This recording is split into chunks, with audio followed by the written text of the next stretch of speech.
trouble. So this three-toed track here is by a dinosaur called Iguanodon. And this is the front adult foot. The reason we know that, there's this weird impression up above. That's actually his thumb spike. Really? So, yeah, he had giant spikes on his thumb that he used sometimes for defense, sometimes for digging. Yep. But when you put the pad of that foot down, that spike kind of drove into the sand up above. Now the babies had these too, but the babies were like us because they walked on two legs. We call that bipedal. And that's really different than us, right? We started on all fours, kind of work our way up. They started up, and as it got heavier, started falling forward, walking down all fours. This is a baby track right here.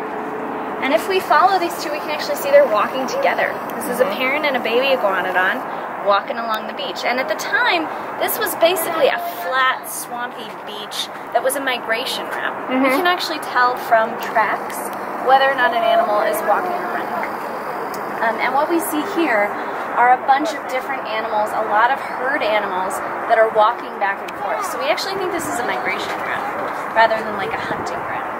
We have about 330 individual tracks just right here. We do color in these tracks that you can follow. We do that with a charcoal water mixture about once a month. What is it called? It's just like a charcoal water mixture. And that we don't want to do anything that'll permanently stain them. That's right. Yeah. But they do erode away, so we have to do it pretty periodically. And that's just because, especially here in the mornings when the sun's shining directly on them, they can be pretty tough to see. Is that a baby? No, this is actually a different dinosaur. This is something called Ornithomimus. And Ornithomimus looked like a 6-foot-tall featherless ostrich, kind of. He was an omnivore, so he was probably out here looking for food. But you can actually follow this guy all the way down. Oh, yeah. Kind of into the side of the rock there, Oh, that's pretty amazing.